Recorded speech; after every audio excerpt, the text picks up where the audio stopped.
Viewers, আমি আপনাদের দেখাবো কিভাবে একটি ছবির ব্যাকগ্রাউন্ড আপনারা খুব সহজে চেঞ্জ করে নিতে পারেন। তো প্রথমেই আমরা গুগল ক্রোমে প্রবেশ করব। ওকে, গুগল ক্রোমে প্রবেশ করার পর সার্চ বারে গিয়ে লিখতে হবে কাট আউট প্রো। যেহেতু আমার আগে থেকে লেখা ছিল এর জন্য এটাতে ক্লিক করব। আপনারা লিখে নেবেন cut out pro.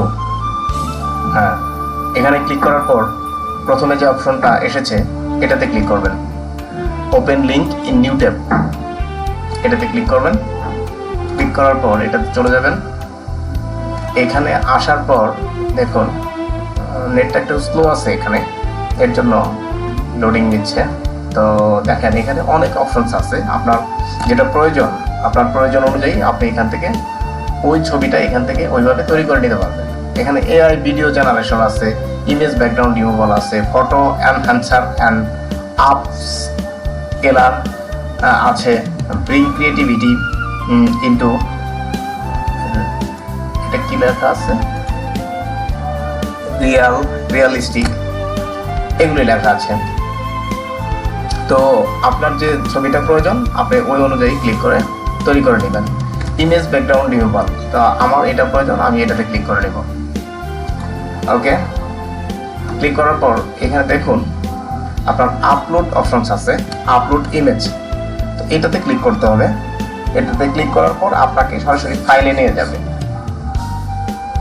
Upload ইমেজে click করলাম। আপলোড ইমেজে ক্লিক করার পর দেখুন আপনাকে সরাসরি ফাইলে নিয়ে আসছে। তা আমি এটাতে প্রবেশ করব। আপনার আমার যেখানে ফাইল রাখা আছে ডেস্কটপে ক্লিক করব। ডেস্কটপে দেখুন আমি এই ছবিটার ব্যাকগ্রাউন্ড চেঞ্জ করব, এর জন্য আমি এই ছবিটা ক্লিক করে দেব। ওকে, ওপেন। দেখুন এটা কিন্তু চেঞ্জ হয়ে গেছে। তো এটা আপনি পরবর্তীতে ডাউনলোড করে নেবেন, ফ্রিতে ডাউনলোড করতে পারবেন। এখানে কিন্তু আপনি চাইলে ব্যাকগ্রাউন্ডটা এখান থেকেও, মানে এখানে দেখুন যে ট্রান্সপারেন্ট, আপনি কি আপনার ব্যাকগ্রাউন্ডটা ট্রান্সপারেন্ট করতে চান নাকি কালার করতে চান। ট্রান্সপারেন্ট করলে এটা, প্যালেট করলে এটা, তারপরে আরো অন্যান্য কালার আছে। এখানে আপনার অনেক কালার আছে, চাইলে আপনি এগুলি সিলেকশন করে নিতে পারেন বা চুজ করে নিতে পারেন। ফ্রিতে ডাউনলোড করবেন। এখানে অপশনস আছে, ফাইলের ফরম্যাট আছে, পিএনজিতে করবেন নাকি জেপিজিতে করবেন। তো আমি আমার সুবিধার্থে আমি পিএনজিতে করে নিব। ডাউনলোডে ক্লিক করব। ডাউনলোডে ক্লিক করার পর দেখুন অটোমেটিক্যালি কিন্তু ডাউনলোড হয়ে গেছে। এরপরে আমি এটাতে অপশনস করব, ক্লিক করব।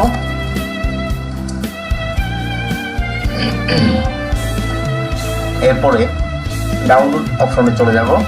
ডাউনলোড অপশনে যাওয়ার পর এখানে দেখুন যে আমি প্রথমবার ডাউনলোড করছিলাম, এখানে লেখা ছিল 1, এখন 2 আসছে, তার মানে কি এটা ডাউনলোড হয়েছে। তো এখান থেকে আপনি ওপেন করে নিতে পারেন, সরাসরি ফটোশপে ওপেন হচ্ছে। দেখুন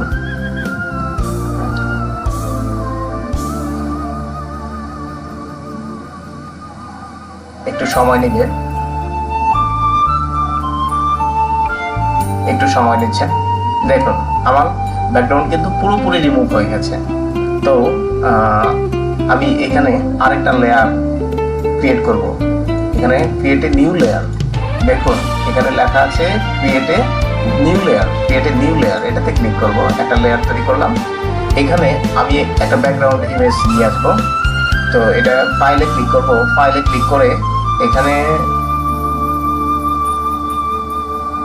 প্লেস লেখা আছে, প্লেসে ক্লিক করব। প্লেসে ক্লিক করার পর এখান থেকে আমি যে কোনো একটা ছবি এখানে নিয়ে আসবো। যে কোনো একটা ছবি, আপনি চাইলে যে কোনো ছবি নিতে পারেন। তা আমি এই ছবিটাই নিব, বা এটাও নিতে পারি, আপনার চয়েস অনুযায়ী আপনি নেবেন। তা আমি এটা নিচ্ছি আর কি, এটা নিচ্ছি। প্লেস, ওকে। প্লেস করার পর দেখুন এটা এইভাবে ধরে সেট আপ করে নেবেন ছবির উপরে।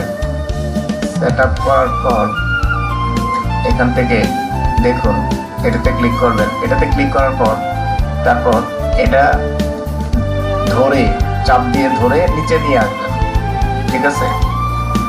দেখুন আপনার ব্যাকগ্রাউন্ড কিন্তু চেঞ্জ হয়ে গেছে। পরে এটা ফাইলে গিয়ে সেভ করে দিবেন। আপনি যে অপশনে সেভ করতে চাচ্ছেন সেই অপশনে সেভ করবেন। সেভ অ্যাসে ক্লিক করবেন। সেভ অ্যাসে ক্লিক করার পর দেখুন আপনি এটার নাম চেঞ্জ করে দিতে পারেন। আপনি পিএসডি দিতে পারেন, পিএসডি এভাবে দিতে পারেন, যেটা আমি পিএইচডিতে করবো।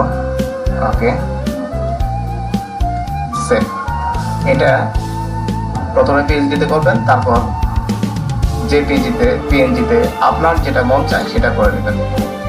আমি জেপিজিতে করবো এখন। তো জেপিজিতে করার জন্য ওকে, এখন আপনাকে জেপিজি সিলেক্ট করে দিতে হবে।